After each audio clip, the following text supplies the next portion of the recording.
I overheard my fiancé bragging about cheating and draining my finances, then leaving me.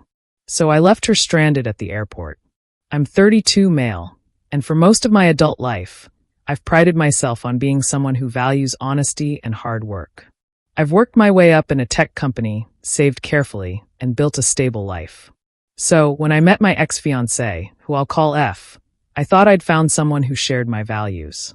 She was charming, smart, and had a confidence that drew me in. But as I later discovered, she also had a darker side, a manipulative streak hidden beneath her polished exterior.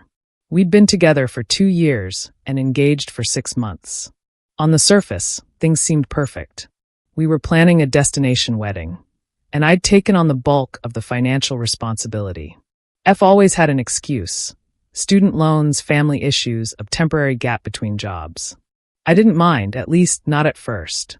I loved her, and I wanted to believe we were building a life together.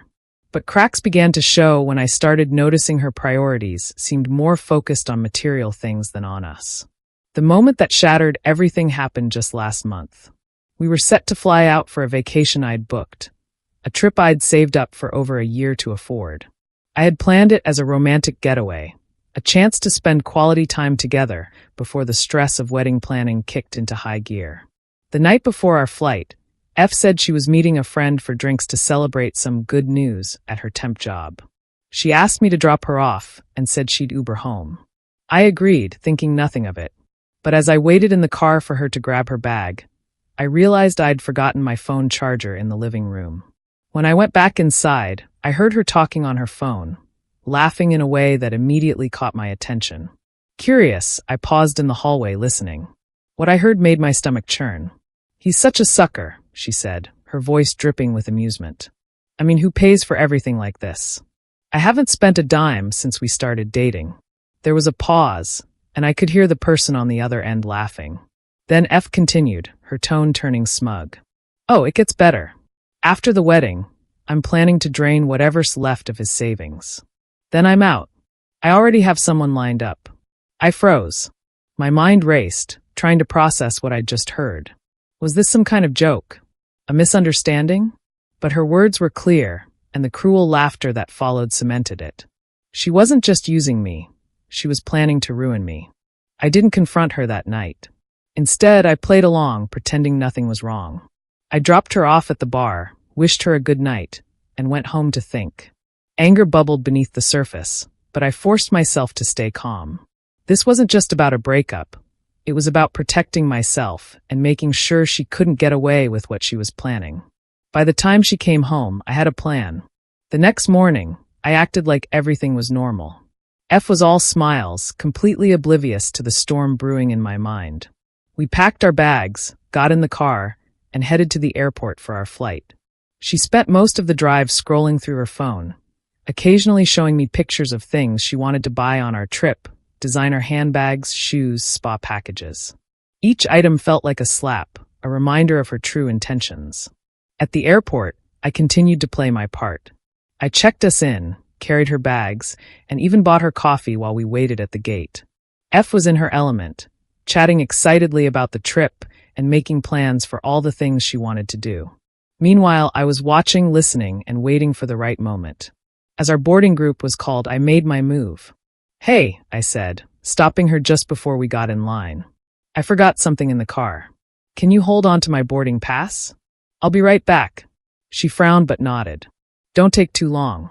We don't want to miss the flight." I handed her my boarding pass and walked away, heading not toward the parking lot, but toward the exit. I could feel the adrenaline kicking in as I left the terminal and hailed a cab back home. She had no idea I wasn't coming back. By the time F realized I wasn't on the flight, I was already back at our apartment, packing her belongings. She started calling and texting frantically, but I ignored every message. Her texts escalated quickly, from confusion to anger to outright panic. "Where are you? We're about to take off. This isn't funny. Get back here now. If you don't show up, I swear." I didn't respond. Instead, I focused on clearing out everything that belonged to her. Clothes, shoes, makeup, even the gifts I'd bought her. All of it went into boxes. I called a locksmith to change the locks and left her things in the lobby with a note. I know everything. Your things are downstairs. Don't contact me. The fallout was swift. Within hours, my phone was flooded with voicemails. F went from angry to desperate, alternating between blaming me for ruining everything and begging me to forgive her. It was a joke, she insisted in one voicemail. I didn't mean any of it. Please, let's talk. But it wasn't a joke, and we both knew it. The entitlement, the manipulation, the outright betrayal. It had been real, and there was no coming back from that. I wasn't content to just leave things at that, though. I wanted to make sure F couldn't twist the narrative or play the victim. So, I reached out to a few mutual friends, explaining what had happened and sharing the recording I'd made of her phone call. Yes, I'd recorded it. After overhearing her that night, I knew I needed proof in case things got messy. The reaction from our friends was unanimous: shock and disgust. People who had once admired F for her charm and confidence now saw her for what she really was: a selfish, manipulative person who had no problem. The next few days were chaotic. F ramped up her attempts to contact me, switching between pleading and threatening. "You can't just throw me out like this," one message read. "I'll tell everyone you're abusive if you don't let me back in." That one made me laugh. The irony of her trying to manipulate me even after being caught red-handed wasn't lost on me. But I wasn't worried. I had the recording, the texts, and the unwavering support of my friends to back me up. If she wanted to try and tarnish my reputation, she'd only end up exposing herself. Still, I wanted to make sure she couldn't cause any more trouble. So, I reached out to my lawyer to formally sever any financial ties we might have shared.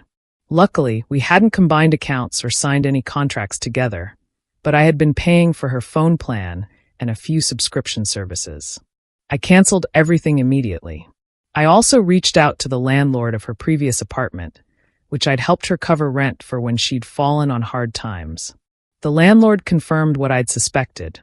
She had been late on rent several times before we started dating, and I had essentially saved her from eviction. It was yet another example of how I had been used. F's attempts to reconcile grew more desperate as time went on. She showed up at my office one day, waiting for me in the parking lot. When I saw her standing by my car, I almost turned around and walked back inside. But I decided it was better to confront her directly. "What do you want, F?" I asked, keeping my voice steady. She looked at me with tears in her eyes, but I wasn't buying the act. "Please, just hear me out," she said. I didn't mean what I said that night. I was drunk, and I was venting. "I love you. You know I do." I crossed my arms. "Drunk or not, you don't say things like that unless there's some truth to them. You plan to take advantage of me, F." I overheard it. "I have proof. There's nothing you can say that'll make me forget that." Her expression shifted, the tears replaced by frustration. "So you're really going to throw everything away? Over one mistake?" "One mistake," I repeated, my voice rising. "You were bragging about cheating on me and draining my bank account. That's not a mistake. That's who you are." She stared at me, stunned into silence. For a moment, I thought she might apologize, but instead she muttered, "You'll regret this," and stormed off. After that encounter, I changed my phone number and made sure she couldn't contact me through any other means. I blocked her on social media, informed mutual acquaintances that I wanted no further communication with her, and focused on moving forward.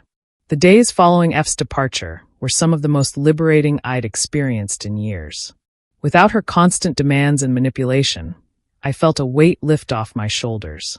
My friends rallied around me, helping me navigate the emotional fallout, and even encouraging me to celebrate the fact that I'd dodged a major bullet. But F wasn't done yet. About a week later, one of our mutual friends told me that F had started spreading rumors about me, claiming I was controlling and that I'd abandoned her without warning. I couldn't say I was surprised, but I wasn't about to let her rewrite the narrative. I decided to share the recording of her phone call with a few trusted friends, ensuring that the truth got out. Once people heard her bragging about using me for my money and planning to leave after draining my savings, any sympathy they might have had for her evaporated. The rumors stopped almost overnight, and F found herself isolated from the social circle she'd once relied on. The most satisfying moment came when I heard through the grapevine that F's new plan had backfired. Apparently, someone else she had lined up, the person she'd mentioned in her phone call, wanted nothing to do with her once they learned what she'd done to me. It turns out most people don't want to be with someone who openly admits to being a manipulative user. Meanwhile, I focused on rebuilding my life. I poured myself into work, picked up a few hobbies I'd neglected during my time with F, and even started planning a solo trip to the destination we were supposed to visit together. It felt like reclaiming my independence and proving to myself that I didn't need anyone who didn't value me.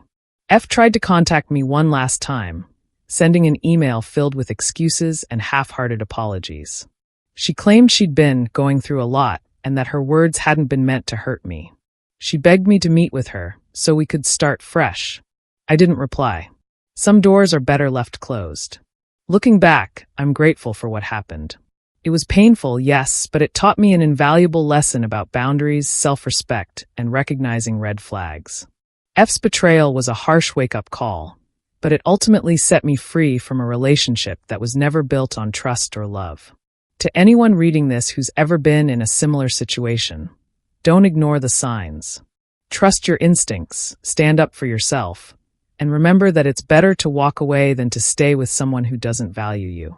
And if you enjoyed this tale of karmic justice, hit that subscribe button, because sometimes the best revenge is simply moving on.